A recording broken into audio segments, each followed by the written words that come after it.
I want আমি চাই। যখন এই ধরনের কোনো একটি কথা বলবো, আমি কোনো কিছু চাই, আমি ভাত চাই, আমি একটা কলম চাই, আমি টাকা চাই, আমি তোমাকে চাই, এই ধরনের কথা যখন বলবো আজকের পর থেকে সবাই ইংলিশে বলতে পারবো। সেই ক্ষেত্রে বলবো কি শুরুতে? আই ওয়ান্ট আমি চাই, আই ওয়ান্ট আমি চাই। তারপর যে জিনিসটা চাই সেটা শুধু এখানে বলবো তাহলেই হবে।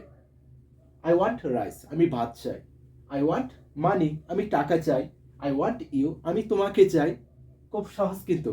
যেই জিনিসটা চাই সেটা শুধু রাইস, মানি এর পরিবর্তে যদি বলতে পারি তাহলে কিন্তু হয়ে যাবে। আই ওয়ান্ট আমি চাই, ইউ ওয়ান্ট তুমি চাও, উই ওয়ান্ট আমরা চাই, দে ওয়ান্ট তারা চাই। খুব সহজ কিন্তু। তারপর যেই জিনিসটা চাইবো সেটা শুধু এখানে বলবো। আশা করি ক্লিয়ার। এই সেন্টেন্সটি দিয়ে কিন্তু সহজে ইংলিশ সেন্টেন্স তৈরি করতে পারবো সবাই। আই ওয়ান্ট এ পেন আমি একটা কলম চাই। আই ওয়ান্ট বুক আমি বই চাই। আমি যেটা চাই সেটা শুধু এখানে বলবো। আশা করি clear. Next, I want two. I want two বলবো যখন বলবো কোনো কিছু করতে চাই, আমি যেতে চাই, আমি কাজটা করতে চাই, আমি তোমাকে সাহায্য করতে চাই। যখন এই ধরনের কথা বলবো যে কোনো একটি কাজ কি করতে চাই, সেই ক্ষেত্রে বলবো I want two. I want two. তারপর যে কাজটা করতে চাই তার প্রেজেন্ট রূপটা শুধু বলবো এখানে তাহলেই হবে। আই ওয়ান্ট টু ইট আমি খেতে চাই। আই ওয়ান্ট টু গো আমি যেতে চাই। I want to help you আমি তোমাকে সাহায্য করতে চাই। আই ওয়ান্ট টু প্লে আমি খেলতে চাই। আই ওয়ান্ট টু স্লিপ আমি ঘুমাতে চাই। খুব সহজ কিন্তু।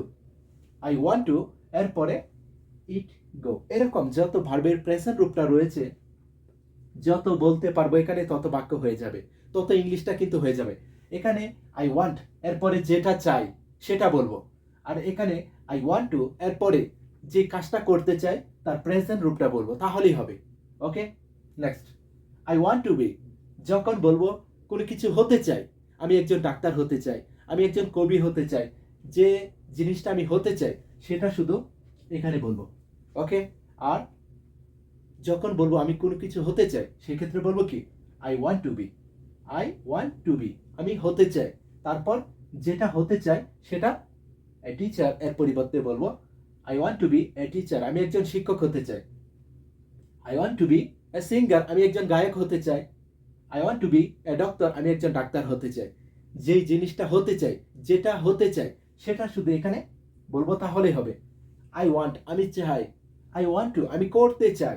আই ওয়ান্ট টু বি আমি হতে চাই। খুব সহজ কিন্তু। এই তিনটি সেন্টেন্স যদি ফলো করতে পারি আশা করি আমাদের পক্ষে শত শত বাক্য তৈরি করা সম্ভব হবে।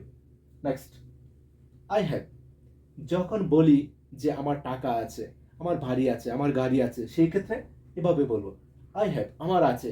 তারপর যে জিনিসটা আছে সেটা শুধু এখানে বলবো তাহলেই হবে। আই হ্যাভ মানি আমার টাকা আছে। আই হ্যাভ হাউস আমার বাড়ি আছে। আই হ্যাভ পাওয়ার আমার ক্ষমতা আছে। খুব সহজ কিন্তু। যে জিনিসটা আমার আছে সেটা শুধু এখানে মানি হাউস এর পরিবর্তে যদি বলতে পারি তাহলেই কিন্তু হবে। আই হ্যাভ আমার আছে। ইউ হ্যাভ তোমার আছে। ইউ ওয়ান্ট টু বি তুমি হতে চাও। ইউ ওয়ান্ট টু ডু তুমি করতে চাও। ইউ ওয়ান্ট তুমি চাও। এখানে যে কোনো সাবজেক্ট ইউজ করব। ওকে, যে জিনিসটা আমার আছে সেটা এখানে বলবো, আর এখানে যে জিনিসটা আমি চাই সেটা বলবো।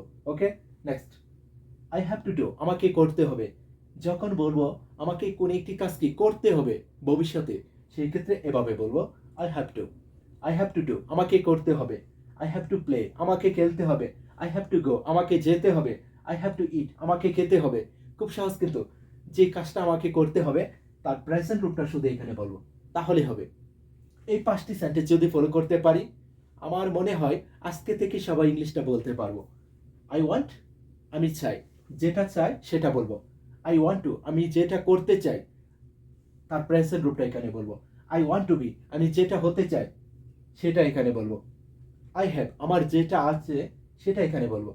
আই হ্যাভ টু আমাকে যেটা করতে হবে, যে কাজটা করতে হবে তার প্রেজেন্ট রূপটা এখানে বলবো। এভাবে যদি শিখতে পারি আশা করি সবাই ইনশাআল্লাহ ইংলিশটা বলতে পারবো। যদি ক্লাসটি ভালো লেগে থাকে অবশ্যই শেয়ার করে দিও। ওকে, বেস্ট অফ